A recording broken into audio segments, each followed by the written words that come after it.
I stood in the arrivals hall at JFK, scanning the crowd for my son's face. The air conditioning hummed overhead, that mechanical white noise that airports have, mixing with the sound of rolling luggage and gate announcements echoing from speakers I couldn't see. My phone buzzed again in my purse. Same message from John, the third one in 10 minutes. "Mom, don't come. I'll explain later." But I was already there, rolling my suitcase past the coffee stand where tired travelers waited in line, past the Hudson News with its magazines and overpriced candy, past the bathrooms where a janitor pushed a yellow mop bucket across tile that smelled like industrial cleaner. I hadn't seen my grandsons in 8 months. 8 months of excuses from their mother about busy schedules and school projects and doctor appointments that never seemed to end. 8 months of my son's voice getting quieter on our Sunday calls, shorter until the calls stopped altogether 3 weeks ago. And now this. A cryptic text at midnight telling me he'd pick me up in the cell phone lot instead of at the curb like we'd planned. Something was wrong.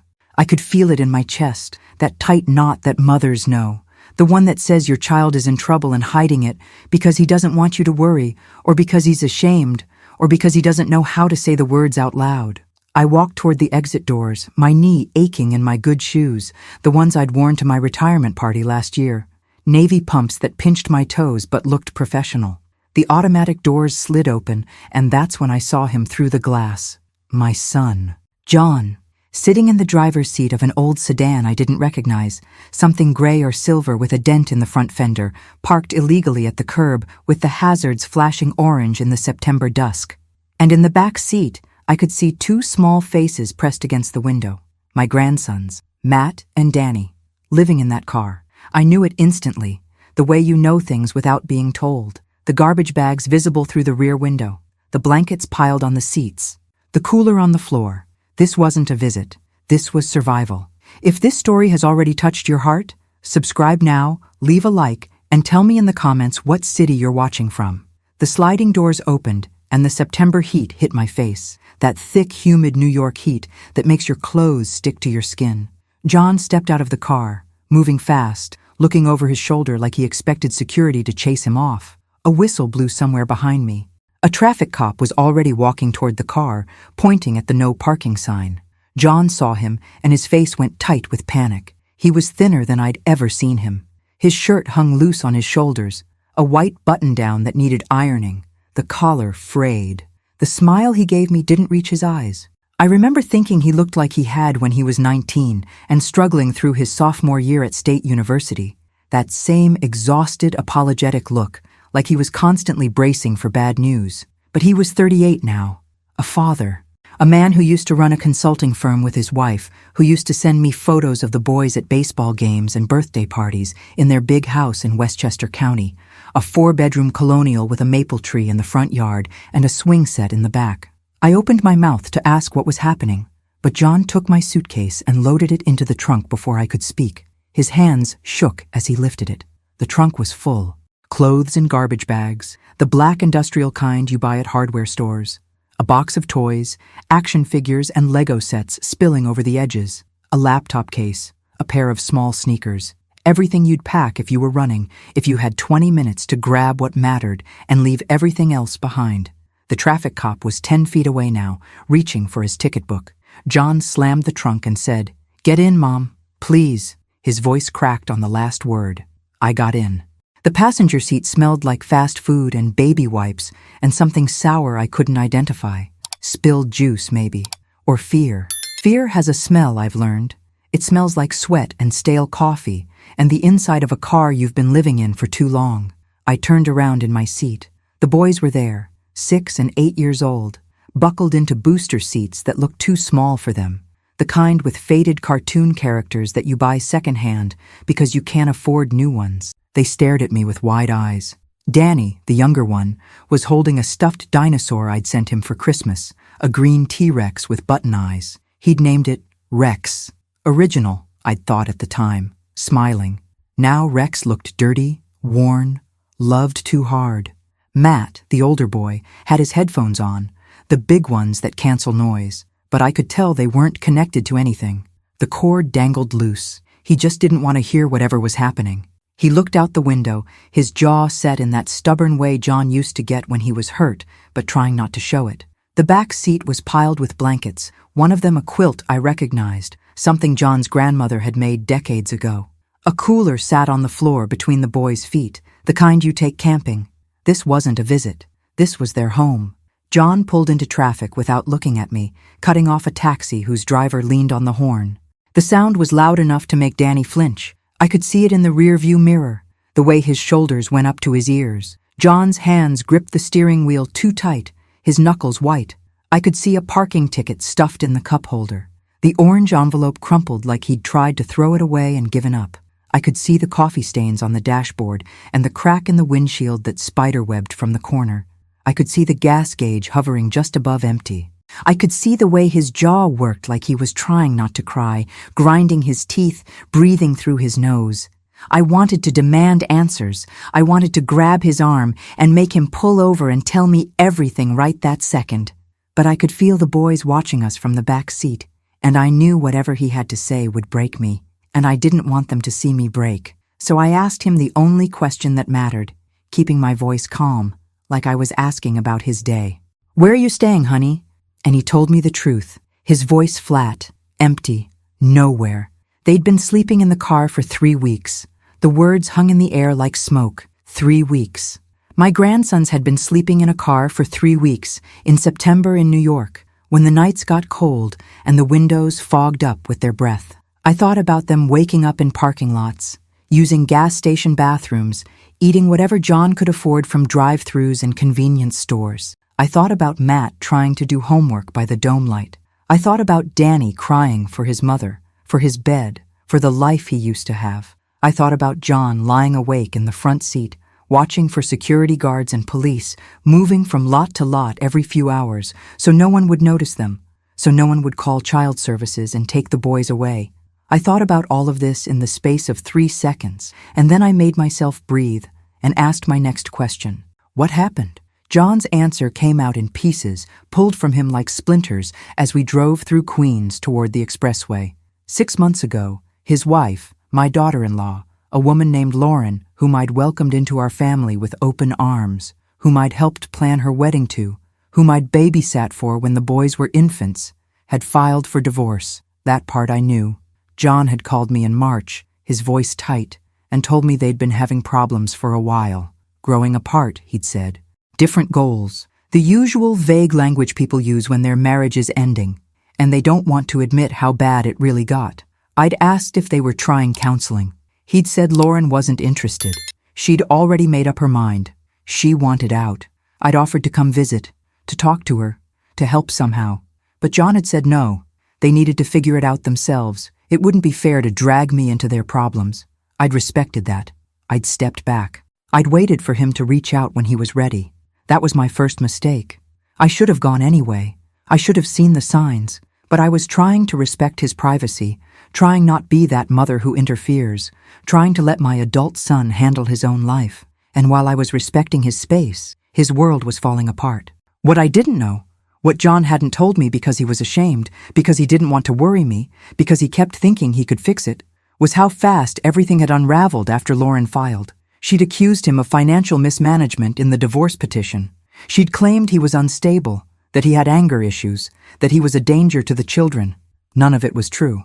John was the calmest person I knew, the son who mediated family arguments at Thanksgiving when his cousins got drunk and started fighting about politics, who coached Little League without ever raising his voice, even when parents yelled at him about playing time, who talked his younger sister out of a bad relationship with patience and love when the rest of us wanted to just drag her out of that man's apartment. But Lauren had family money.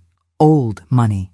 Her father was a real estate attorney with connections all over Westchester County, the kind of man who played golf with judges and had a corner office with a view of the Hudson. And Lauren had moved first. By the time John realized what was happening, by the time he understood this wasn't just a divorce, but a war, she'd already frozen their joint accounts. She'd already filed an emergency custody order. She'd already moved the boys into her parents' house in Scarsdale, a mansion with a circular driveway and a pool in the back, and told the court John had abandoned them. The traffic slowed to a crawl near the toll plaza. John kept talking, his voice monotone, like he was reciting facts for a police report. He tried to fight it. He hired a lawyer with what little savings he had left in his personal checking account, money he'd been setting aside for the boys' college fund. $3,000. That bought him 1 consultation and 2 court appearances, but every hearing got postponed. Every motion he filed got buried under counter-motions from Lauren's father's firm, a team of 3 attorneys who seemed to have unlimited time and resources. The judge kept saying they'd sort it out at the next session. Let's not rush into anything. These things take time. And the next session kept getting pushed back. First, it was 6 weeks away, then 8, then 12. Meanwhile, John couldn't afford rent.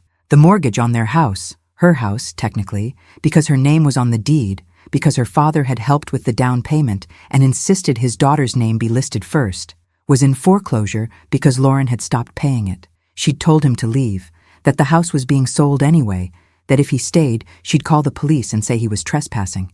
And she would have. John knew she would have. So he left. He spent 3 weeks crashing on a friend's couch, a guy he'd gone to college with who lived in a 1-bedroom apartment in Yonkers. The friend's wife was nice about it at first. She made up the couch with sheets and a pillow. She included John in dinner. But after 2 weeks, she started making comments about how small their apartment was, about how they were trying to start a family and needed space, about how this was supposed to be temporary. John got the message. He left before they had to ask him outright. Then, he'd spent a week in a motel off Route 9, one of those places that charges by the day and has stains on the carpet and a smell you can't quite place. Mildew and cigarettes and old regret. He paid with his credit card until the card maxed out at its limit of $2,000. When the front desk called to say his payment had been declined, he packed his things and sat in his car in the parking lot for an hour, trying to figure out what to do next. That's when he realized he had nowhere to go. His savings were gone. His credit cards were maxed.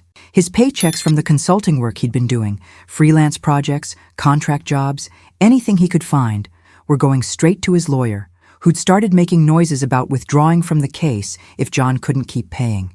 He couldn't ask his friends for more help. He'd already borrowed money he couldn't pay back. He couldn't ask me, he said, because I was living on a teacher's pension and he didn't want to be a burden.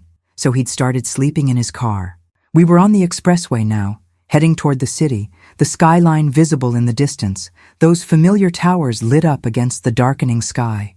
John's voice had gone flat. He told me about the parking lots he'd cycled through, the 24-hour grocery store in Mount Vernon where security didn't bother him as long as he parked in the back corner, the rest stop on the Hutchinson where he could use the bathroom and buy coffee and the boys could stretch their legs, the parking garage near the train station where he'd stayed 2 nights until someone reported him and a cop knocked on his window at 2 a.m.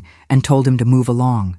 He told me about feeding the boys, fast food when he could afford it, dollar menu items, chicken nuggets and small fries that he'd split between them, peanut butter sandwiches made in the back seat when money was too tight, apples from the grocery store, granola bars from the gas station. He told me about the boys' clothes, how he'd been washing them in gas station bathrooms, using hand soap and paper towels, hanging them over the seats to dry. He told me about the school situation. Matt was supposed to start 3rd grade.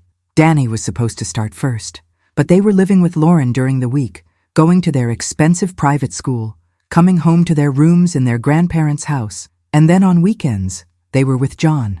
Except the weekends were getting shorter. Lauren had started texting him that the boys were sick, that they had plans, that maybe it was better if he skipped this week. She'd say it nicely, with concern in her voice when she called. The boys have been so tired lately. I think they need a quiet weekend at home.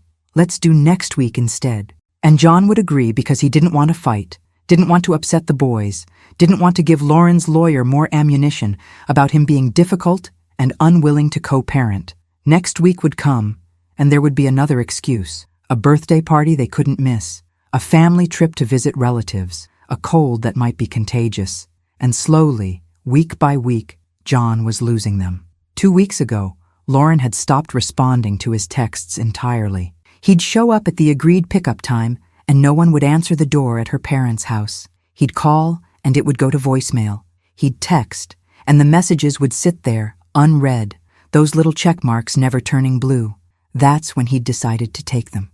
Not kidnapping, he insisted again, his voice tight with defensive fear. He had visitation rights. He just picked them up from school on Friday like he was supposed to, like the temporary custody order said he could, and he didn't bring them back Sunday night. He kept them Monday and Tuesday. And now, it had been 10 days. He knew it was risky. He knew Lauren's lawyers would use it against him, would tell the judge he'd violated the custody order, would paint him as unstable and dangerous, and exactly the kind of person who shouldn't have unsupervised access to children. But he couldn't stand it anymore, not knowing if they were okay, not hearing their voices, seeing the way they looked at him when he did get time with them, like he was a stranger, like they'd been taught not to trust him. He told me all of this while we sat in traffic on the Grand Central Parkway, the engine idling, the boys quiet in the back seat. I looked at my son's face in the rearview mirror, in the red glow of the brake lights from the car ahead of us, and I saw fear. Real fear. The kind that comes from watching everything you built collapse around you and not understanding how it happened, not understanding what you did wrong, just knowing that your life is gone and your children are slipping away and there's nothing you can do to stop it. He asked me if I thought he was crazy, if I thought he'd made everything worse, and I told him no. I told him I believed him, and then I told him we were going to fix this. I heard myself say it, heard the confidence in my voice, and I prayed I wasn't lying. We had 30 days until the custody hearing. 30 days to prove his ex-wife had lied. 30 days to find the truth. But I didn't know where to start. I'm a retired school teacher from New Jersey. I spent 40 years teaching 5th grade, managing parent conferences and field trip permission slips and playground disputes about who pushed whom on the monkey bars. I know how to handle 11-year-olds fighting about lunch tables. I don't know how to handle lawyers and judges and emergency custody orders. But I also knew my son. I'd raised him from the day he was born, a May baby who came 3 weeks early and wouldn't stop crying for the first 6 months of his life. I'd walked him through colic and kindergarten and his first heartbreak and college applications and his wedding day. I knew him. And if Lauren had convinced a judge that he was unstable, dangerous, unfit to parent his own children, then someone had lied, and lies leave traces. They leave gaps in the story, inconsistencies, details that don't line up. I thought about the accusations she'd made. Financial mismanagement. Where was the proof? Bank records? Missing money? Anger issues. Who had witnessed that? Doctors? Teachers? Neighbors? Abandonment. How could he abandon children he was fighting desperately to see? There had to be documents, emails, text messages, call logs, something that showed the truth was different from Lauren's version. I told John we needed copies of everything. Every filing, every court order, every communication with Lauren and her lawyers. He nodded, but his eyes were empty. He'd been fighting alone for so long, he'd stopped believing he could win. We checked into a budget motel near the airport, one of those places with outdoor walkways and rooms that smell like industrial carpet cleaner and old cigarettes no matter how long they've been non-smoking. 2 adjoining rooms, connecting doors that didn't quite close all the way. The clerk at the front desk looked at us with tired eyes that had seen everything and judged nothing. I paid with my credit card, $240 for 3 nights, and tried not to think about my checking account balance. The boys were so quiet. They carried their backpacks into the room and sat on the bed, hands folded in their laps, waiting for instructions. Like they'd learned not to ask for things, like they'd learned that wanting made things harder. I wanted to cry. Instead, I asked them if they were hungry, and Danny nodded. Matt just shrugged. John went out to get food while I stayed with the boys. When the door closed behind him, the room felt too quiet. I could hear traffic from the highway. I could hear a couple arguing in the room above us, muffled voices and footsteps. I asked the boys if they wanted to watch TV, and Danny nodded again. I turned it on, found a cartoon channel, and sat next to them on the bed. Danny leaned against me after a few minutes, just a little, testing to see if it was okay. I put my arm around him, and he melted into my side, that boneless way little kids do when they finally feel safe enough to relax. He smelled like the car, like French fries, and that sour spilled juice smell, and underneath that, like little boy, like sweat and dirt and the strawberry shampoo I used to buy for them when I visited. Matt kept his distance, sitting at the far edge of the bed, his arms crossed, but he was watching me out of the corner of his eye. I started talking, not about the divorce or the court or any of the heavy things, just about the cartoon, About when I used to watch Saturday morning cartoons with John when he was their age. About the time John had convinced me to let him eat cereal for dinner because his favorite show was on and he didn't want to miss it. Matt's mouth twitched, almost a smile. Danny giggled, a tiny sound that broke my heart, and fixed it at the same time. When John came back with bags of fast food, chicken nuggets and fries and apple slices that probably came from a freezer, the boys ate like they were starving. Maybe they were. I didn't ask. I just watched them and thought about Lauren in her parents' mansion, sleeping in her childhood bedroom with the walk-in closet and the ensuite bathroom, and I felt something cold and hard settle in my chest. Rage. Pure rage. That night, after the boys fell asleep in one bed and John collapsed into the other, I sat in my room with the lights off and tried to think. The connecting door was open so I could hear if anyone needed me. I could hear John's breathing, harsh and uneven like he was crying in his sleep. I could hear Danny whimper and then go quiet, like he'd learned not to wake anyone. I thought about the 30 days we had. The custody hearing was scheduled for early October, 4 weeks and 2 days from now. Michelle Torres, the lawyer Barbara had recommended, wanted to meet us tomorrow to review the case. That was a start. But a lawyer cost money. The retainer she'd quoted was $5,000, money I had in my retirement account, but money I'd been planning to use for home repairs, for the new roof I needed, for my own old age. I'd spent 40 years saving, living carefully, planning for retirement. And now I was going to spend it in a few weeks, fighting for my son's right to see his children. I didn't hesitate. You don't hesitate when your family needs you. But I did feel the weight of it. The knowledge that I was 62 years old and probably wouldn't have time to rebuild that nest egg before I needed it. That this fight was going to cost me more than money. It was going to cost me the security I'd worked my whole life to build. And I didn't care. Not really. What good is security if your grandsons grow up thinking their father abandoned them? The next morning, I called my sister Barbara before the sun was up. She lives in New Jersey, 40 minutes from me, in a nice house with a garden she tends obsessively, and a husband who works in pharmaceuticals and makes the kind of money that lets them take cruises to Alaska and send their kids to good colleges without loans. Barbara had always been the practical one in our family, the one who'd gone into banking while I'd chosen teaching, the one who balanced her checkbook to the penny and read the financial section of the newspaper every morning. She answered on the second ring, alert despite the early hour. Barbara has always been an early riser. I told her everything. About finding John at the airport, about the boys living in the car, about Lauren's accusations and the frozen accounts and the custody hearing in 30 days. I told her about Michelle Torres and the $5,000 retainer and the fact that I was about to drain my retirement account to pay for it. Barbara listened without interrupting, and when I finished, she was quiet for a long moment. I could hear her breathing, that thoughtful silence that meant she was processing, calculating, planning. Then she told me to get John's financial records. All of them. Every bank statement, every credit card bill, every piece of paper related to the consulting business he and Lauren had run together. If Lauren had accused him of mismanagement, then she must have pointed to specific transactions or accounts to back it up. Barbara said she'd review them, look for inconsistencies, see if there was any evidence of fraud or financial manipulation. She'd done forensic accounting work in her banking days before she'd moved into management. She knew how to spot the patterns that proved someone was hiding money or moving it improperly.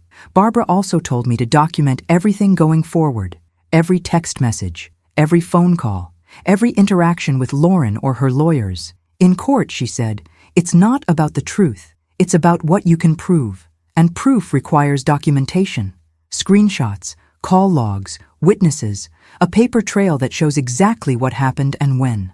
I thanked her and promised to send the financial records as soon as I had them. She told me she loved me, that she was proud of me for stepping in, that John was lucky to have me. Her voice cracked a little on the last part. Barbara had always been fond of John. She'd been there when he was born, had babied him as an infant, had sent him care packages in college. She had 3 daughters of her own, but John had always been like a son to her. I could hear how angry she was, underneath the practical planning. Angry that someone had done this to him, angry that the system had failed him, angry that he'd been too ashamed to ask for help sooner. I told her we'd fix it. She said she hoped I was right, and then she said something that stayed with me. Kate, You need to prepare yourself for the possibility that we can't fix this, that the judge sides with Lauren because she has money and stability and a nice house, that John loses custody. You need to think about what comes next if that happens. I told her I couldn't think about that. Not yet. I had to believe we could win. She sighed and said she understood. And then she told me to call her anytime, day or night, if I needed anything. Money, help, just someone to talk to. I promised I would. I woke John at 7 and told him to start gathering documents. We needed bank statements from the last 2 years. We needed credit card records. We needed the articles of incorporation for the consulting business, the tax returns, the client contracts, the invoices. We needed every piece of paper that showed what had happened to their money and when. John looked at me like I'd asked him to climb Everest, but he got up. He made instant coffee in the little machine by the sink, the kind that comes in individual pods and tastes like burnt water.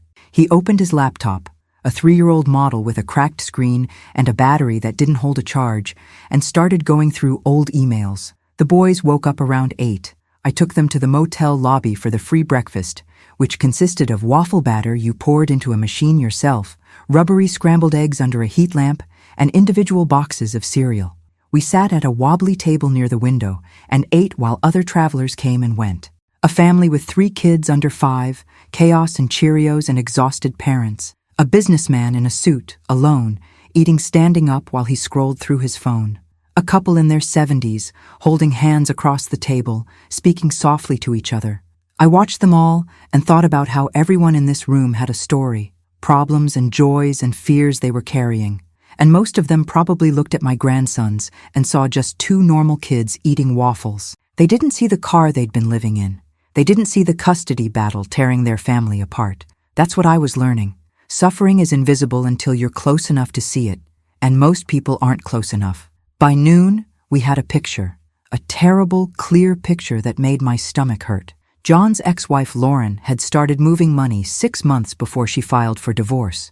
Small transfers at first, from their joint checking account into a personal savings account in her name. $500 here, $1,000 there. Amounts that wouldn't trigger alerts or raise suspicion if John happened to review the statements. But John hadn't been reviewing the statements. Lauren had always handled their finances. She was better with numbers, she'd said. More organized. John had been focused on bringing in clients, doing the work, keeping the business running. He'd trusted her to manage the money, and she'd used that trust against him. By the time John noticed, by the time he happened to log into their joint account one day in February and saw the balance was lower than expected, she'd moved almost $60,000. When he'd confronted her, she'd had an answer ready. It was for the boys' private school tuition, she'd said, for household expenses, for her attorney's retainer because, yes, she was filing for divorce, and no, she hadn't wanted to tell him yet, because she knew he'd be upset, but they needed to face reality. Their marriage was over, and they needed to protect the boys and make sure there was money set aside for their needs. She'd said it all calmly, reasonably, like it made perfect sense. John had been reeling. His wife was leaving him. That fact alone was enough to make him agree to almost anything. He'd signed papers she'd put in front of him, documents he barely read, because she'd told him it was just paperwork to formalize the separation, to make sure they both had access to what they needed. But those documents had included something John didn't understand at the time. A temporary financial agreement that gave Lauren sole control of their business accounts to ensure continuity of operations during the transition period. John had thought that meant she'd keep paying the bills, managing the clients they still had, wrapping things up professionally. What it actually meant was that he'd signed away his access to the money. The divorce petition was filed 2 days later, and when John tried to access their joint account after that, he found it frozen. Lauren's attorney had filed an emergency motion claiming John was hiding assets, that he'd been making unauthorized transfers, that he was a flight risk who might drain their accounts and disappear. The judge had ordered both accounts locked until the court could sort it out. That left John with nothing. No access to their savings, no access to their retirement accounts, no access to the business money. He'd been living on what little he'd had in his personal checking account, and that had run out 3 weeks ago. I felt something cold settle in my stomach as I looked at the numbers on John's laptop screen. The dates, the amounts, the pattern. This wasn't just a bitter divorce. This was strategic, Lauren had planned this for months, maybe longer. She'd moved money systematically. She'd consulted with her attorney. She'd positioned herself as the responsible party, managing their finances while painting John as irresponsible and potentially dangerous. She'd used the system as a weapon. She'd locked John out of his own money, then watched him spiral while she stayed comfortable in her parents' mansion with her frozen-in-time childhood bedroom and her father's legal team at her disposal. And the boys were caught in the middle, pawns in a game they didn't understand, being slowly taught that daddy was the problem, that daddy couldn't take care of them, that mommy was the only one who could keep them safe. I asked John if he'd told his lawyer about the money transfers. He said yes, but the lawyer, a solo practitioner named Robert Chen, who'd seemed competent but overworked, had been more focused on the custody issues. The financial stuff would get resolved eventually, Chen had said. These things always do. Focus on your relationship with your kids. That's what matters in family court. Except John couldn't maintain a relationship with his kids when he couldn't afford gas to drive to pick them up, when he couldn't afford to take them anywhere or buy them food or rent a place where they could stay overnight. The financial battle and the custody battle weren't separate. Lauren had understood that. Chen apparently hadn't. Or maybe he'd understood, but hadn't known how to fight both battles at once with John, barely able to pay his retainer. I asked John how much Chen had charged him. $300 an hour, John said, which meant the $3,000 from the college fund had bought him 10 hours of legal work, maybe less after you factored in administrative costs and time Chen's paralegal spent on the case. 10 hours. Against Lauren's father's firm, which had 3 attorneys working on the case, senior partners billing $500 an hour, associates billing $250. The math was brutal. For every hour John's lawyer worked, Lauren's team could work 25 hours. They could file motions John couldn't afford to respond to. They could request continuances that ate up John's resources. They could bury him in paperwork and legal procedures until he gave up or went broke. And it had worked. John had been forced to drop Chen 2 weeks ago when he couldn't make the payment for the next round of filings. Chen had been apologetic but firm. He couldn't work for free. He had his own bills to pay. John understood. He didn't blame Chen, but it meant he'd been going into this custody hearing unrepresented, alone, against a legal team that probably spent more on lunch than John had spent on food for himself and his sons in a month. That's when I made the call to Michelle Torres. Barbara had given me her number that morning, along with a warning. Michelle was expensive, but she was good.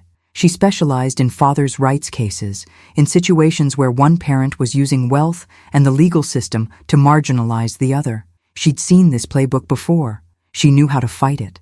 I called from the motel room while John took the boys to the vending machine to get snacks. Michelle answered her own phone, which surprised me. Most lawyers I'd dealt with, the ones who'd handled my divorce 30 years ago, the ones who'd done the closing on my house, had receptionists and gatekeepers and scheduling systems. Michelle picked up on the second ring and said her name like a challenge. Torres. I told her who I was, that Barbara had referred me, that I needed help with my son's custody case. She asked a few quick questions. How long until the hearing? Whether there was an existing order? Whether there were allegations of abuse? I answered everything, my voice steady despite the way my hands shook. When I finished, Michelle was quiet for a moment.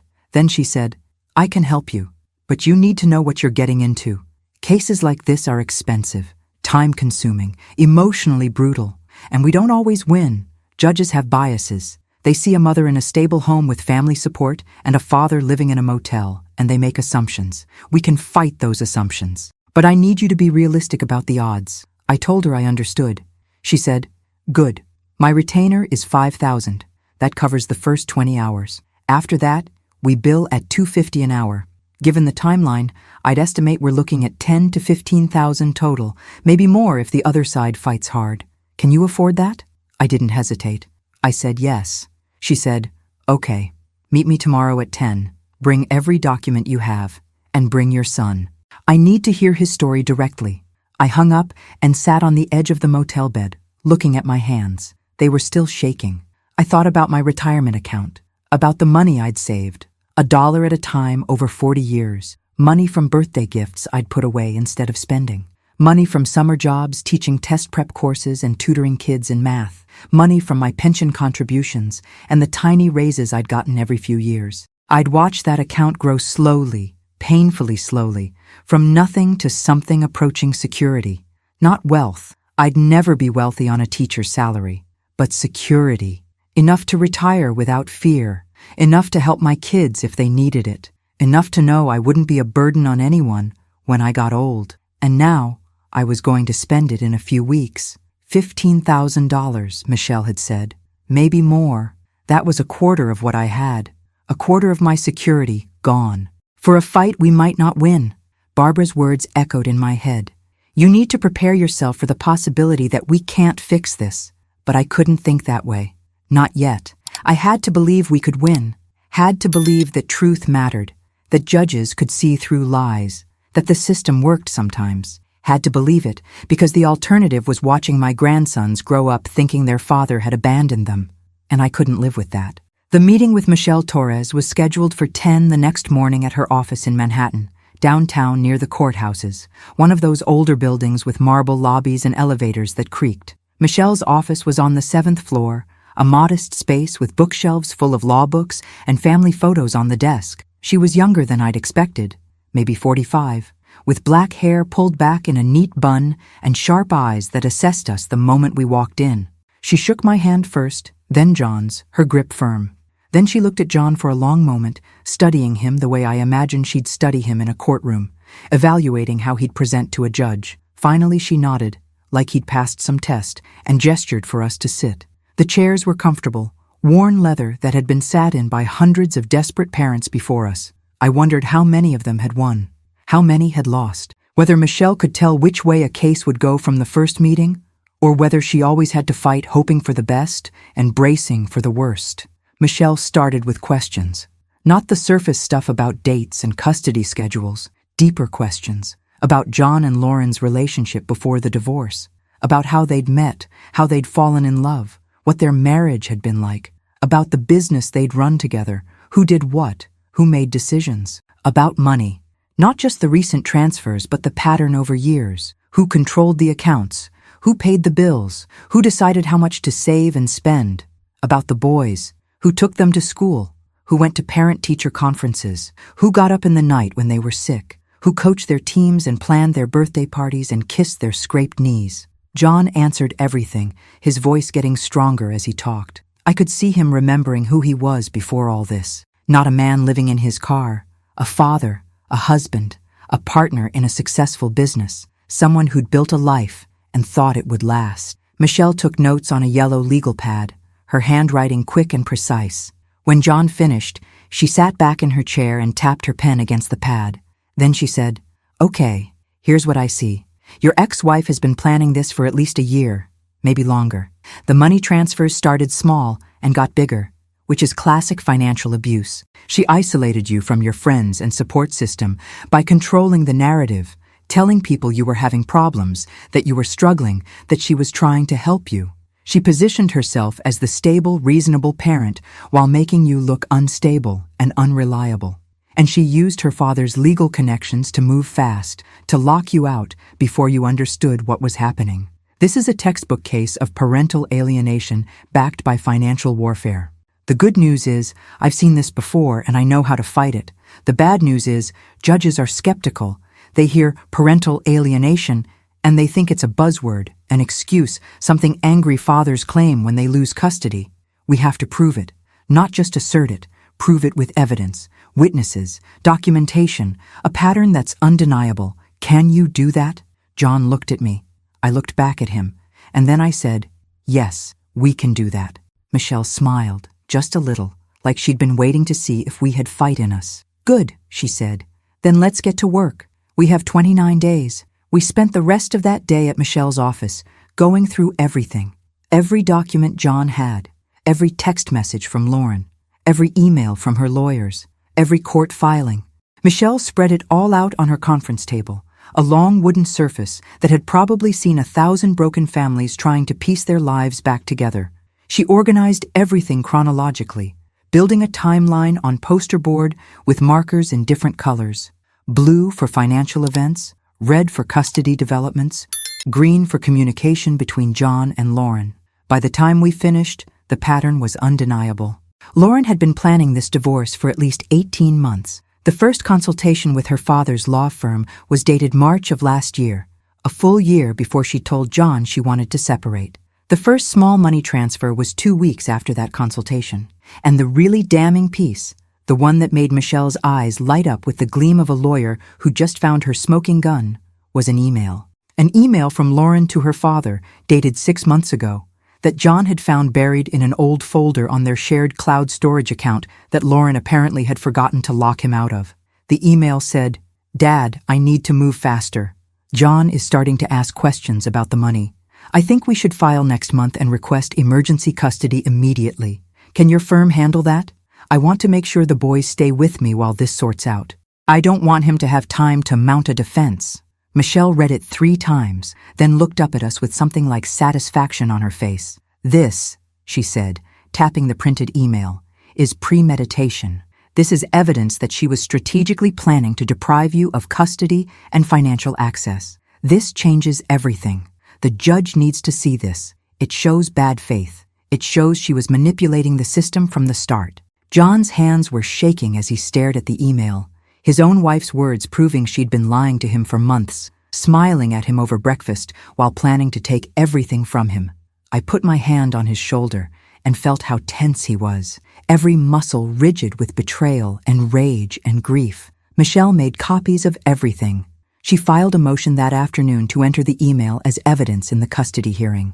She also filed motions to unfreeze the bank accounts, to compel Lauren to provide a full accounting of where the $60,000 had gone, and to modify the temporary custody order to give John immediate visitation while they waited for the hearing. The judge's clerk called back within 2 hours. "Unusual," Michelle said. "Most motions sat for days or weeks before anyone looked at them. But something about our case had caught attention. The judge wanted to see both parties in chambers in 3 days for a preliminary conference. Not a full hearing, just a conversation to understand what was happening and why tensions had escalated to the point of one parent refusing to return the children. Michelle warned us this could go either way. The judge might see John's decision to keep the boys as justified given Lauren's behavior, or he might see it as proof John was unstable and willing to violate court orders. We wouldn't know until we got there. Those 3 days felt like 3 years. John and I fell into a routine at the motel. Wake up early, make terrible instant coffee, get the boys fed and dressed. Then John would take them to a library or a park while I worked on gathering witness statements. Michelle had given us a list of people to contact. Anyone who'd known John and Lauren as a couple. Anyone who'd seen John parent the boys. Anyone who could testify about Lauren's behavior, her need for control, her willingness to cut people out of her life when they disagreed with her. I started with Rosa, the former nanny. She was easier than I expected. I called her on the number John had, and she answered immediately, like she'd been waiting for this call for years. She agreed to meet me at a coffee shop in Yonkers the next morning. When I arrived, she was already there, a small woman in her 50s with graying hair and kind eyes that had seen a lot of wealthy families and their private dysfunction. She ordered tea. I ordered coffee I didn't drink, and then she told me everything. Rosa had worked for John and Lauren for 3 years, from when Matt was a baby until he was 4 and Danny was 2. She'd been there 5 days a week, sometimes 6 when Lauren had evening events or business dinners. She'd watched the marriage up close, seen the ways they interacted when they thought no one was paying attention.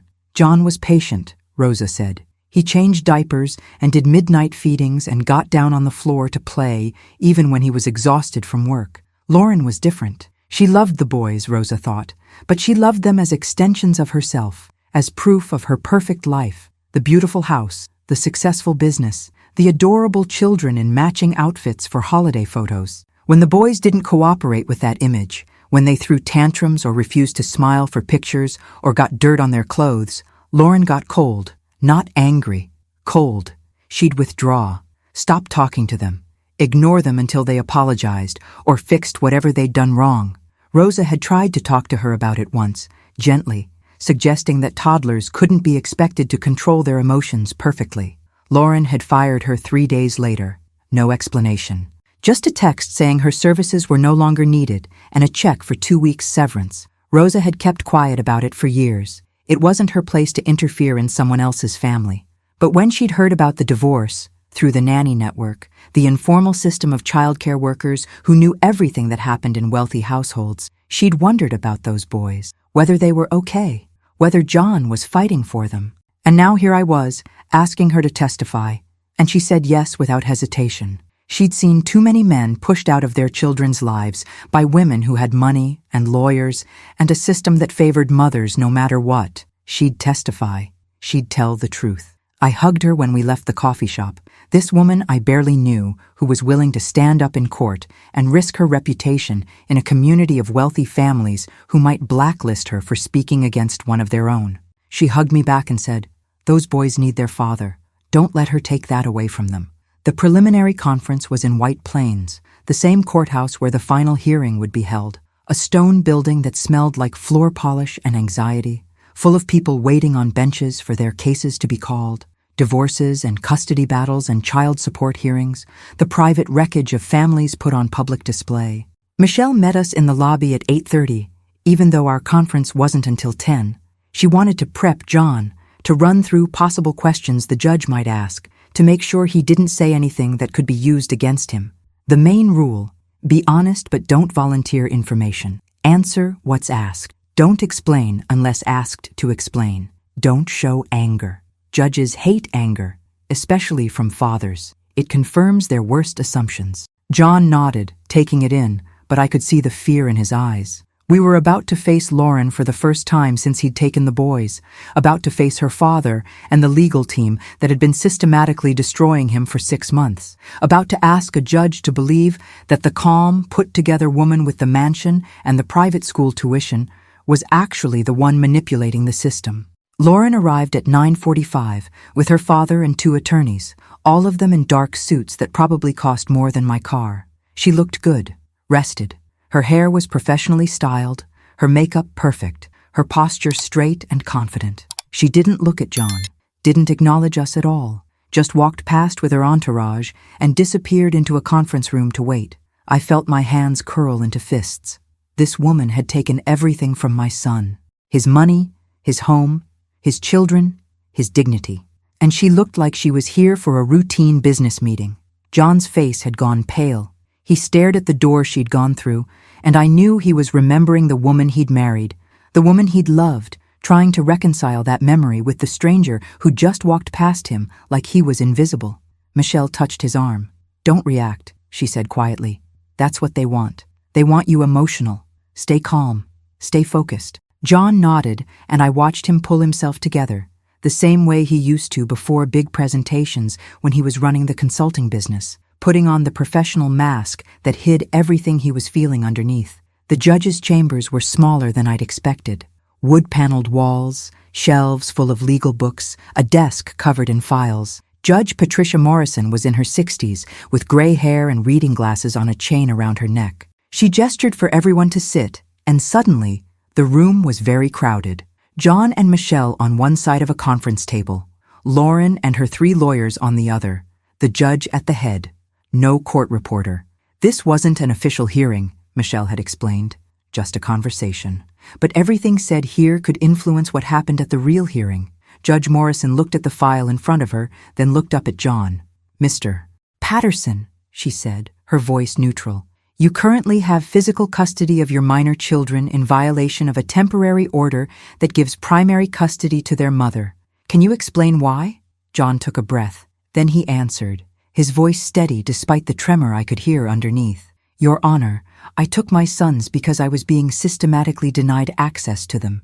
The temporary order gives me weekend visitation, but my ex-wife has been canceling those visits for months with various excuses. I haven't had meaningful time with my children in over 2 months. When I picked them up from school 3 weeks ago, I intended to exercise my custodial rights. I understand it's been longer than the order specifies, and I apologize for that, but I was afraid if I returned them, I'd never see them again." Judge Morrison made a note, then looked at Lauren. "Mrs. Patterson, how do you respond?" Lauren's lead attorney answered for her, a silver-haired man whose voice dripped with condescension. "Your Honor, Mr. Patterson's characterization is simply inaccurate. Our client has never denied him access. The children have been ill on several occasions, which necessitated schedule changes. Our client always communicated these changes to Mr. Patterson. The fact that he responded by essentially kidnapping the children for 3 weeks demonstrates exactly the kind of poor judgment and instability that led to the emergency custody order in the first place. Michelle leaned forward.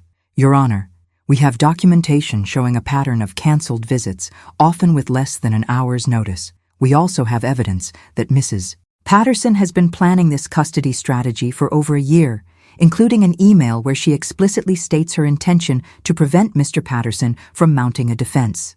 If I may? She slid a copy of the email across the table. The judge read it, her expression unreadable. Then she looked at Lauren. Did you write this email, Mrs. Patterson? Lauren's composure cracked just slightly. A flicker of something in her eyes. Fear, maybe? Or anger that her private communication had been exposed. Your Honor, that email was taken out of context. I was concerned about my children's welfare. My father was advising me on the best way to protect them during a difficult transition. Judge Morrison wasn't buying it. I could see it in the way her mouth tightened, the way she looked at Lauren just a beat too long. Mrs. Patterson, this email suggests you were strategically planning to limit your ex-husband's access to his children while he was still unaware you were filing for divorce. That troubles me. She turned to Lauren's attorney. Counsel, I'm going to modify the temporary order effective immediately. Joint physical custody on a week-on, week-off schedule until the final hearing. Both parties will have equal access to the children. And Mrs. Patterson, you will return half of the marital funds that were transferred from the joint account. I'm setting a deadline of 7 days for that transfer. Both parties will participate in family therapy with a court-appointed therapist. Any violations of this order will be viewed extremely unfavorably at the final hearing. Are we clear? Lauren's attorney started to object, but the judge cut him off. Counselor, I've read the filings. I've seen the evidence. Your client has been less than forthcoming about her actions leading up to this divorce. I suggest you advise her to comply with this order fully and immediately. We're adjourned. We walked out of that courthouse in a daze.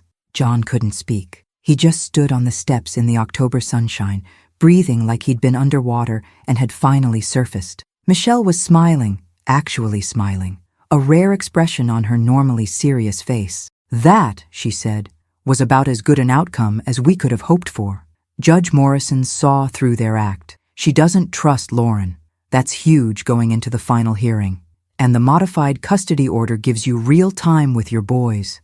Legitimate time, not just a few hours on weekends. This is progress. I wanted to cry with relief. $30,000 would be returned to John within 7 days. Enough for him to get an apartment, to buy groceries, to rebuild some semblance of a normal life. The boys would spend half their time with him, enough time to maintain their relationship, to show them he hadn't abandoned them, to start undoing the damage Lauren had done. It wasn't over. We still had the final hearing in 3 weeks, but for the first time since I'd found John living in his car, I felt like we might actually win this. The next few weeks were a blur of activity. John used the money Lauren transferred to put down a security deposit on a 2-bedroom apartment in Hackensack, a modest place in an older building, but clean and safe, with a little patch of grass out back where the boys could play. Barbara and I helped him move in, buying basics from discount stores, beds and sheets and dishes and towels. Nothing fancy, but functional. A home. The boys' bedroom had bunk beds. John assembled himself with Danny trying to help and mostly getting in the way in that charming way 6-year-olds do, handing him the wrong screwdriver and asking questions about every step. Matt watched from the doorway, skeptical but interested despite himself. When the beds were done, Danny climbed to the top bunk and announced it was the best bed in the world. Matt cracked a smile, a real smile, the first one I'd seen from him in weeks. That night, John made spaghetti for dinner. Nothing special, just jarred sauce and pasta boiled until it was slightly too soft. But we sat around his new table in his new kitchen, and it felt like the beginning of something. Not the old life, that was gone, but maybe a new life, a different life, one built on truth instead of image, on love instead of control. The family therapy sessions were awkward at first. The therapist, a woman named Dr. Sarah Chen, who specialized in high-conflict divorces, met with everyone separately before bringing the boys in. She spent an hour with John, asking about his relationship with Matt and Danny, about his parenting style, about how he'd felt during the separation and what he wanted going forward. Then she spent an hour with Lauren. I wasn't there for that session, but John said Lauren's face when she'd left looked tight and angry, like the meeting hadn't gone the way she'd expected. Then Dr. Chen met with the boys, alone, asking them about their lives, their feelings about the divorce, their relationships with both parents. After 3 sessions, she filed a report with the court. I wasn't supposed to see it, these reports were confidential, but Michelle showed it to us in her office, explaining this was the kind of evidence that could turn a custody case. Dr. Chen's assessment was clear and damning. The boys showed signs of parental alienation. They repeated phrases that sounded coached when talking about their father. They expressed anxiety about disappointing their mother. They demonstrated age-inappropriate loyalty conflicts, especially Matt, who seemed to believe he had to choose between his parents and that choosing his father meant betraying his mother. Dr. Chen recommended continued therapy and warned that if the alienation continued, the boys would suffer long-term psychological damage to their ability to form healthy attachments. Lauren's attorneys tried to discredit the report, filing a motion to exclude it from evidence, claiming Dr. Chen was biased because the judge had appointed her, instead of allowing the parties to choose their own therapist. But Judge Morrison denied the motion. The report stood, and it would be entered as evidence at the hearing, which was now just 12 days away.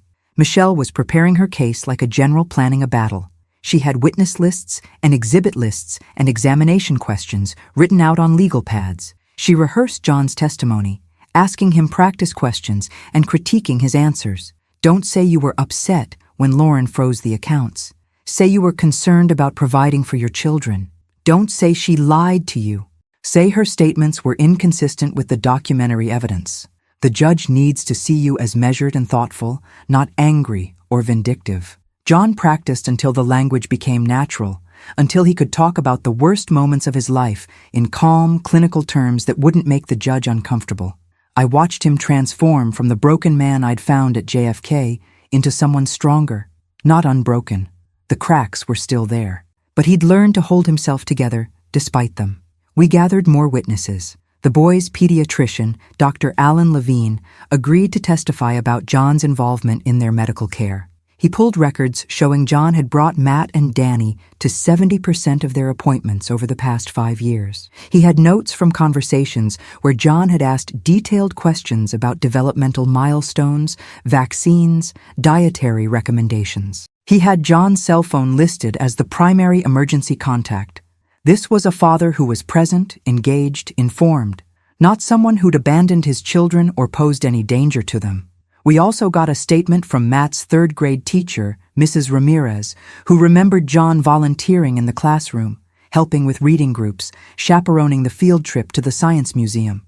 She wrote a letter describing John as patient, kind, and genuinely interested in his son's education.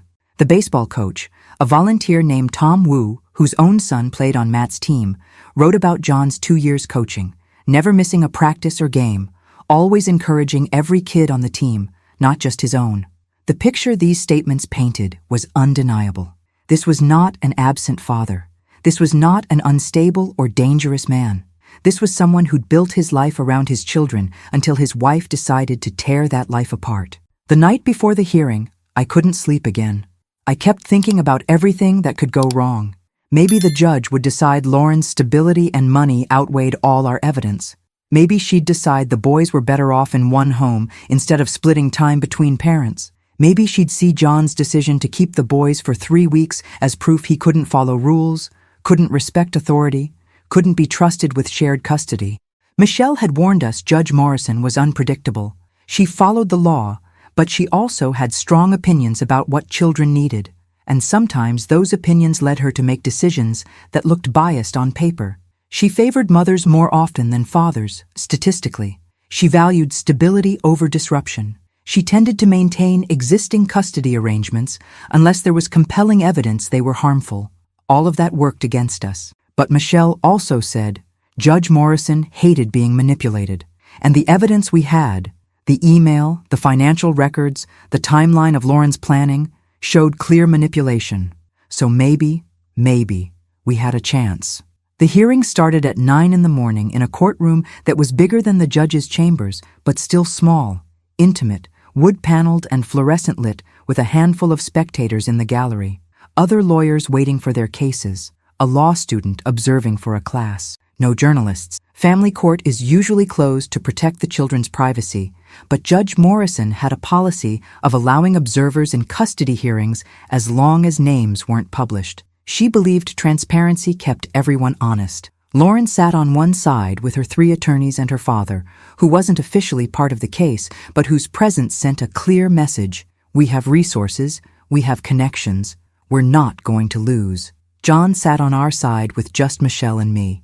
David versus Goliath, the underdog story. Except this wasn't a story. This was my grandson's future, and I needed it to have a happy ending. Judge Morrison called the case and asked Michelle to proceed. Michelle stood and gave her opening statement, clear and forceful, laying out the narrative we'd built.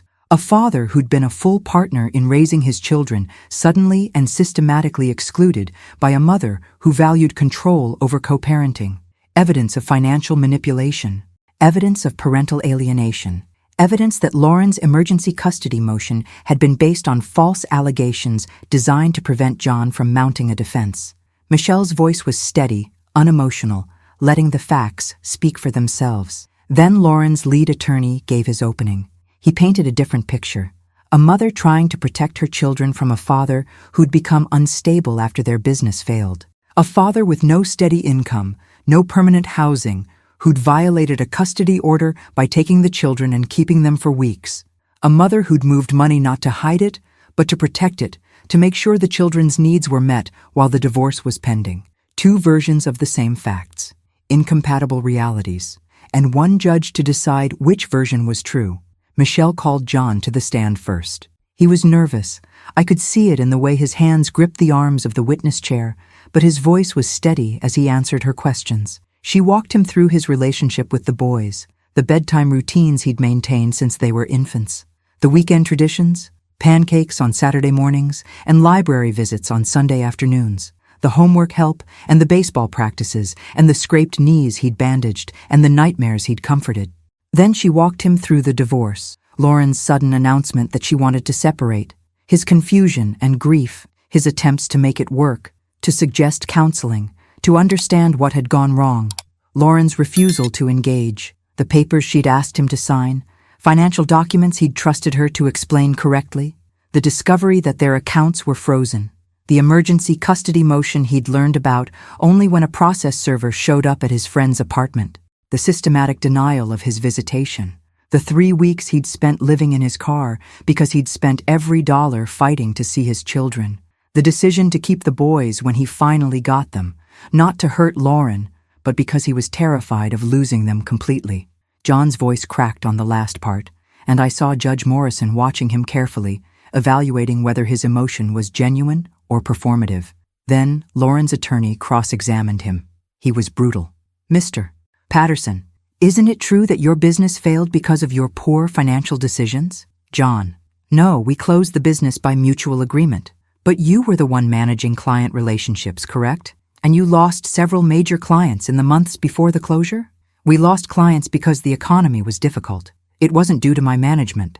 "And isn't it true that you've been unable to find steady employment since then?" "I've been doing contract work. It's common in our industry." "Contract work that pays how much, Mr. Patterson?" "It varies. Some months more, some months less. Some months 0, correct?" John hesitated. "Yes, some months 0. The attorney pounced. "So you have no reliable income. You lived in your car. You violated a custody order. And yet you expect this court to believe you can provide a stable environment for 2 young children?" Michelle objected, arguing the question was compound and argumentative, but the damage was done. The judge had heard it. Lauren's attorney smiled thinly and said he had no further questions. Michelle called Rosa next. Rosa took the stand and told her story calmly, describing the years she'd worked for the family, the way Lauren had treated the boys as accessories to her perfect life, the cold withdrawal of affection when they didn't meet her expectations. Lauren's attorney tried to discredit her, bringing up the fact that she'd been fired, suggesting she was biased. But Rosa had her resignation letter, dated and specific, explaining that she'd quit because she was uncomfortable with the parenting approach she was being asked to support. The letter mentioned specific incidents: Matt being sent to his room without dinner at age 3 because he'd spilled juice on Lauren's dress right before a charity event. Danny being ignored for an entire afternoon because he'd had a tantrum in the grocery store. Small moments of cruelty that added up to a pattern. Judge Morrison read the letter carefully, then asked Rosa, "Why did you keep this letter?" Rosa answered honestly, "Because I knew someday someone might need proof. Women like Mrs. Patterson are very good at looking perfect on the outside. But I saw what happened when no one was watching, and those boys deserved someone to tell the truth." It was a powerful moment, and I could see it land with the judge. Dr. Levine testified next, walking through John's involvement in the boys' medical care, contrasting it with Lauren's participation. The numbers were stark. John had been present for 70% of appointments, Lauren for 30%, and in the past 6 months, since the separation, John had tried to attend every appointment, but had been turned away 3 times by Lauren's parents, who'd brought the boys instead, and refused to let John see them, even in the doctor's office. Dr. Levine's testimony was clinical, factual, impossible to dismiss. Then Mrs. Ramirez and Coach Wu testified, brief statements about John's involvement in Matt's education and activities, painting a picture of a devoted father who showed up, who participated, who cared. Michelle entered the email as evidence, the one where Lauren talked about moving faster and not giving John time to mount a defense. Judge Morrison read it again, this time in open court, and I watched Lauren's face tighten. Finally, Michelle entered Dr. Chen's report on parental alienation, and the judge spent 10 minutes reviewing it while the courtroom sat in silence.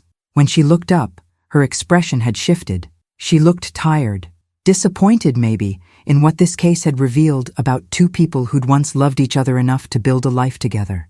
Lauren took the stand for her testimony. She was poised, tearful at the right moments, explaining how hard the divorce had been, how worried she was about the boys, how John had changed over the past year into someone she didn't recognize. She admitted moving the money, but framed it as protecting their assets from John's increasingly erratic financial decisions. She admitted limiting John's access to the boys, but framed it as concern for their emotional well-being during a traumatic time. She was good, very good. Her attorney had prepped her well. But then Michelle cross-examined her.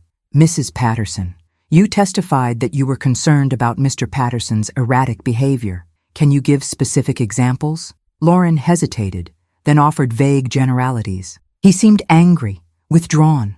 I was worried about the boys being around him in that state. Did he ever yell at the children?" "Well, no, but did he ever harm them physically in any way?"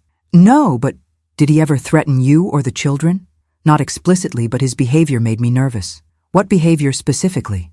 Lauren couldn't answer with specifics, just feelings, impressions, the kind of soft allegations that sound serious but can't be proven or disproven.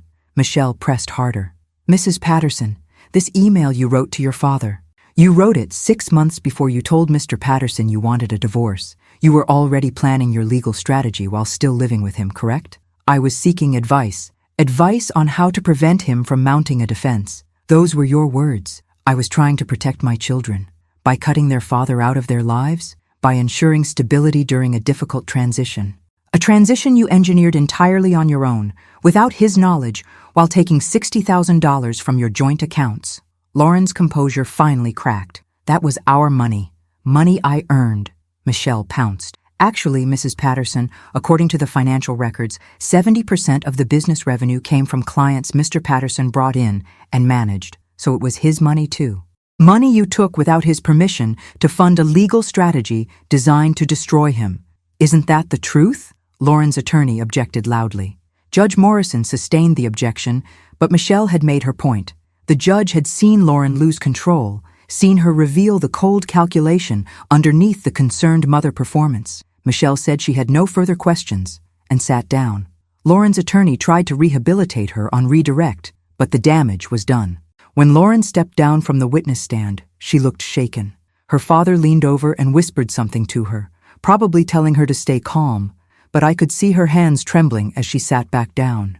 This wasn't going the way she'd expected. This wasn't the easy victory her father's legal team had promised her. This was a real fight, and for the first time, she was losing. Both attorneys gave closing arguments. Lauren's attorney emphasized stability, resources, the fact that Lauren had a permanent home and family support, while John had been living in a motel until 2 weeks ago. He downplayed the evidence of alienation as normal co-parenting conflict blown out of proportion by an angry father who couldn't accept the marriage was over. Michelle countered with the timeline, the emails, the systematic planning that proved Lauren had weaponized the legal system against John. She argued that stability without honesty was just a prettier cage, that the boys needed both parents, that Judge Morrison had the power to protect them from further alienation by ensuring John maintained a real relationship with his sons. Then it was over. The arguments were done. The evidence was in. Judge Morrison said she'd issue a written ruling within 48 hours. Everyone stood as she left the courtroom. John was shaking. I held his arm as we walked out, and I could feel every ounce of tension in his body, the fear and hope and exhaustion all mixed together. Michelle caught up with us in the hallway. "We did well," she said. The judge was listening. She saw the evidence. She saw through Lauren's act. "I think we have a real chance." But she also warned us not to celebrate yet. 48 hours of waiting.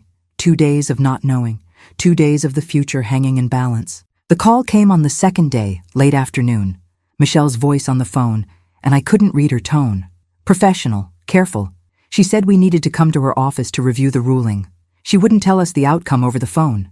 John drove us into Manhattan, his hands gripping the wheel, neither of us speaking. At Michelle's office, we sat across from her desk while she opened the envelope. She read it silently first, her face unreadable. I wanted to scream at her to just tell us, to end the suspense, but I sat frozen, waiting. Then she looked up at us, and she smiled. Not a small smile, a real one. "You won," she said. "Not everything, but the important parts. You won." The ruling was detailed, 10 pages of legal analysis, but the key points were clear. Judge Morrison found that Lauren had engaged in financial manipulation and parental alienation. She found that Lauren's emergency custody motion had been based on exaggerated or fabricated concerns. She found that John was a fit parent who'd been systematically excluded from his children's lives by a mother who valued control over co-parenting. The custody arrangement, joint legal custody with shared physical custody on a week-on, week-off schedule. The boys would spend equal time with both parents. Both parents would have equal decision-making authority on education, medical care, and religion. Lauren was ordered to cease all forms of alienating behavior, including negative comments about John to or around the children, interference with communications, and denial of access. She was ordered to pay back the remaining portion of the marital funds she'd transferred, an additional $30,000 beyond what she'd already returned. And the court ordered continued family therapy for everyone to help repair the damage that had been done. John started crying. Not quiet tears this time, but deep, body-shaking sobs of relief and grief and overwhelming gratitude. He'd won. He hadn't lost his sons. They'd know he'd fought for them. They'd know he'd never given up. Michelle gave him a moment, then explained the practicalities. The order was effective immediately. We'd need to work out a detailed custody schedule with Lauren's attorneys. There would probably be conflicts, arguments over holidays and vacations, and all the small details of co-parenting after a bitter divorce. Lauren could appeal, though Michelle thought it was unlikely given how thoroughly Judge Morrison had addressed the evidence. This wasn't a close call that could be easily overturned. This was a clear ruling based on extensive documentation. John wiped his eyes and asked when he could see the boys. Michelle said tonight if he wanted. The order gave him immediate access. She'd send a copy to Lauren's attorneys right now, and John could pick up the boys from her parents' house within the hour. We drove to Scarsdale in the fading October light, the trees already showing autumn colors, reds and golds against the blue sky. It should have been beautiful. Maybe it was. But all I could see was the driveway approaching, the house where my grandsons had been living for 6 months, the prison dressed up like paradise. John parked on the street and sat for a moment, breathing. Then he got out and walked to the door. I stayed in the car. This was his moment. I watched him ring the bell. Lauren's mother answered, her face cold with anger. They spoke briefly, probably her objecting and him explaining he had a court order. Then the boys appeared in the doorway. Danny ran to John immediately, launching himself into his father's arms. Matt hung back, uncertain, but John knelt down and held out his hand, and after a long moment, Matt took it. They walked to the car together, the three of them, and when John opened the back door and the boys climbed in, Danny said, Are we going to your apartment, Dad? John's voice was thick with emotion. Yeah, buddy. We're going home. 6 months have passed since that hearing. The seasons changed, fall into winter, into early spring. John's apartment in Hackensack is lived in now. No longer the bare basics we assembled in a rush. There are photos on the walls, school artwork on the refrigerator, toys in the living room. Matt's latest science project sits on the dining table, something about plant growth that requires daily measurements. Danny's dinosaur collection has taken over one corner of the boys' bedroom, plastic creatures arranged in elaborate battles. John has a job now, a permanent position at a small tech company in Fort Lee. It doesn't pay what the consulting business used to make, but it's steady, reliable, enough to cover rent and groceries and gradually pay down the credit card debt he accumulated during those desperate months. He picks up the boys every Monday after school and has them until the following Monday morning. 1 week on, 1 week off, exactly as the court ordered. The transition hasn't been easy.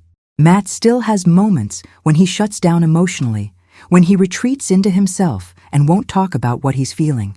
The therapist says it's normal, that he's processing years of conflicting messages about his father, trying to reconcile what he was told with what he's experiencing now.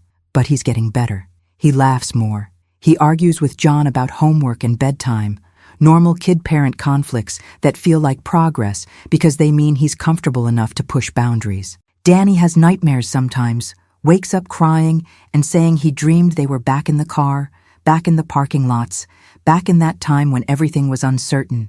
John holds him on those nights, sitting in the dark bedroom, rocking his 6-year-old son and promising him that they're safe now, that they have a home, that nothing is going to take that away. Lauren followed through on the court order mostly. She returned the money. She allows John to have his time with the boys without interference, but she hasn't apologized. In therapy sessions, she maintains that she did what she thought was right, that she was protecting her sons from an unstable situation. Dr. Chen is working with her, trying to help her see how her actions harm the boys regardless of her intentions. But progress is slow. The boys still hear subtle messages at her house, comments about how Daddy's apartment is small or how sad it is that Daddy has to work so hard now.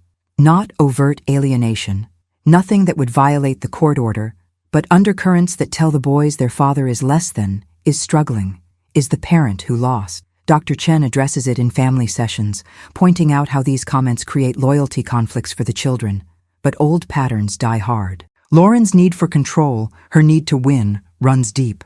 The boys are learning to navigate 2 homes, 2 sets of rules, 2 parents who can't quite manage to be in the same room without tension crackling in the air.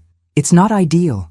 John wishes they could co-parent peacefully, could sit together at school events without the boys worrying about who they should hug first, but they can't. Not yet. Maybe not ever. Some divorces end in friendship, in mutual respect between former partners. This isn't one of them. Too much damage was done. Too many lies were told. John and Lauren communicate through a court-approved co-parenting app. Everything documented, everything civil and brief and carefully worded to avoid conflict. They split holidays according to the schedule Judge Morrison outlined in her ruling. They attend separate parent-teacher conferences, separate baseball games when both are held on the same day. The boys are adjusting. They're resilient, Dr. Chen says. They'll be okay, especially now that they have their father back in their lives fully, now that they're learning through experience that he's safe and present and reliable. I see them every other Sunday, the weekends when they're with John. We have dinner at my place, simple meals around my kitchen table, the kind of normal family time we lost for so long and are slowly rebuilding. Matt tells me about school, about his friends, about the books he's reading.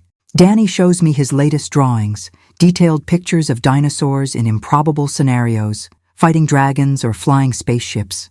John sits at the head of the table and smiles, really smiles, and sometimes I catch him just watching his sons with an expression of gratitude so profound it makes my chest ache. He knows how close he came to losing this. He knows that without the fight, without the evidence, without the lawyer and the witnesses and the judge who listened, he'd be alone now, sending child support checks and seeing his boys twice a month if he was lucky, watching them grow up through photographs and awkward supervised visits that felt more like hostage exchanges. There's a document I keep in my desk drawer at home, tucked away in a folder marked Important Papers, next to my will and my insurance policies and the deed to my house. It's the custody order from Judge Morrison, 10 pages of legal language that spell out John's rights as a father, the schedule, the requirements, the protections against further alienation. I look at it sometimes when I'm worried, when John calls and tells me about another conflict with Lauren over pickup times or vacation schedules. I look at it and remember that we won, not a complete victory, not a fairy tale ending where everyone reconciles and becomes friends and the boys never struggle with the legacy of their parents' war, but a real, hard-fought, imperfect win. The boys are safe. They have both parents in their lives. They have a future where they'll grow up knowing their father fought for them, that he never gave up even when he was living in his car, even when every institution told him to accept defeat. John says he doesn't regret the choices he made, even the ones that looked like mistakes from the outside, living in the car, taking the boys and keeping them when he knew it would be used against him in court, spending months unemployed and nearly homeless rather than taking Lauren's father's $50,000 offer to disappear. He says those terrible months taught him who he really was when everything was stripped away, not a business owner or a husband or someone with a nice house in Westchester, just a father. And that identity, that core truth, was enough to build a new life around. He wishes the marriage had worked out. He wishes he'd seen the warning signs earlier, the way Lauren always needed control, always needed things done her way, the subtle punishments when he disappointed her. But he also says that pain teaches you things success never can. It teaches you resilience. It teaches you who your real friends are, who shows up when you have nothing to offer them but gratitude. It teaches you that the worst moments of your life can also be the most clarifying. I think about that sometimes, about how close we came to losing everything, and how that closeness made us appreciate what we saved. Sunday dinners with the boys that no one takes for granted. Homework sessions at John's kitchen table that feel sacred because there were months when he couldn't even call to ask how school was going. Matt's baseball games where John stands in the bleachers cheering, making up for all the games he missed. Danny's art projects that John displays proudly in the apartment, every single one, because they represent a childhood John is now part of again. Small things, ordinary things, the things that make up a life, that make up a family, that some people get automatically and some people have to fight for with everything they have. The fight left scars. John's credit score is destroyed from the maxed cards and the unpaid bills from those homeless months. He'll be rebuilding his financial life for years. His relationship with Lauren is permanently broken, which means every interaction about the boys requires careful navigation of old wounds and current tensions. The boys carry their own scars, confusion about why their parents couldn't stay together, loyalty conflicts about loving both parents, memories of instability they're too young to fully process. But they're healing, all of them, slowly, imperfectly, with setbacks and bad days and moments when the old fears resurface, but healing. If this story has touched your heart, subscribe now, leave a like, and tell me in the comments what city you're watching from. That helps us keep sharing stories of strong women, families, and the unexpected turns of life.